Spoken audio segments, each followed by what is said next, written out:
South Africa has started 2023 with stage 6 power cuts and fears of a total system collapse if rolling blackouts are not stopped. The continuous power cuts have left businesses and citizens highly frustrated, to say the least. Despite the constant lack of electricity, energy regulator Nersa continued to grant power utility Eskom to implement a steep electricity hike of about 18.65%. Now, this will add further strain to the already budget-pinched consumer and businesses. Reporter Nqobile Madlala is following the story and joins us now from KZN. A very good morning to you, Nqobile Madlala. And as I've mentioned in my intro, it's a very difficult time, not just for consumers and households, but for businesses as well across South Africa because of these rolling blackouts. What are you picking up on the ground there in KZN?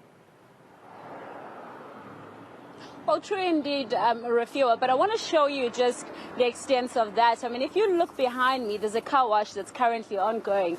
Those are young people that need a job, and we all know that South Africa is currently faced with high unemployment rates. Those people are making an income from that car wash, but if there's no power, that means there's no vacuum, there's no water there that is pumping to wash those cars, and that means they need to wait for at least that 3 hours, that 4 hours, that 2 hours before they are able to do the work that they do. However, can the customers wait for that? That is a big question. So the person that currently runs this establishment is standing here with me, and I can imagine that it's not just the car wash that is being affected at this point. Tell us, how are you affected by load shedding, and also considering the fact that there is now an increase in terms of electricity tariffs?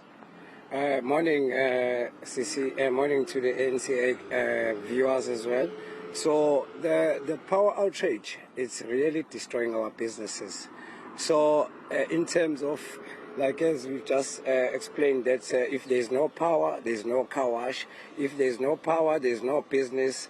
Our food is getting destroyed in our restaurant fridges.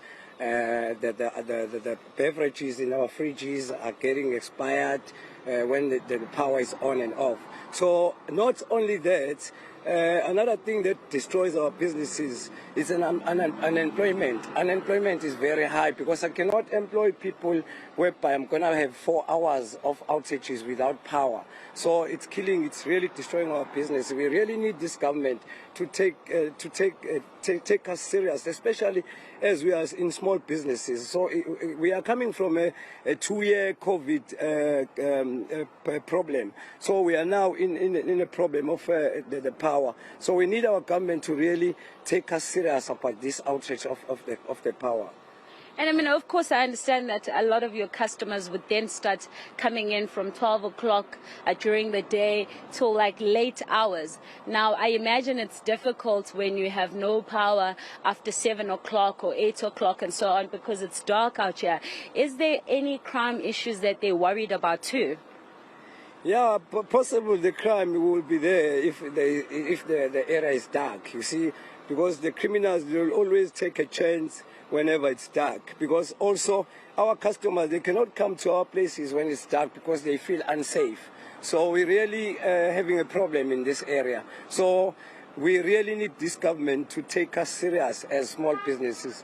Another thing that affects us, when the power goes at about 6 o'clock and come back at 8 o'clock, we can't run business in a dark area, although some of us have the generators, and you have to pay petrol for a generator as well. If you don't own a generator, you have to go and hire a generator. You take money that you are really making it as a profit in our business and go and buy petrol or hire a generator. We're really working to no way, if I can just put it that way.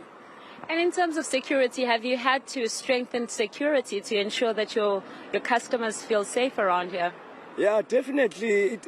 I have to have a security because I have to make sure that people, when it comes to our premises or at Marshall Plan, he needs to be secured. You see, and it also takes money from my pockets or from my profit to pay security to take care of my customers. Because if I don't have a security, there is no customer that will come to a business that is unsafe and when it's dark. Yeah. Thank you very much for speaking to us. Well, Rafiwa, you will know that a lot of people will come here for entertainment.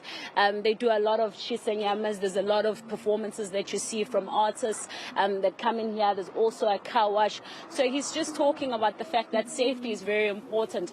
As you see where the car wash is, this is where people would have to park. So he has to invest in security, but also people feel unsafe because it's open parking, and security needs to make sure that people still feel safe enough to come and watch those performances, safe enough to also come and have that braai that they want to have. But if there's no power, can they even have that meat that they're hoping for? So it is, in fact, affecting a lot of businesses. We are going to be speaking to communities as well, because these businesses are in community areas, and also find out how they also are affected by this power outages. Yeah, and of course, they are in communities and they are creating jobs for community members there, Nqobile Madlala. And of course, if you can't operate a business, then you obviously can't afford to pay salaries, and therefore you have to send people home. So it's really interesting to hear what those community members say about the impact of those power cuts. That is reporter Nqobile Madlala out in KZN covering us the impact of load shedding in that part of the country.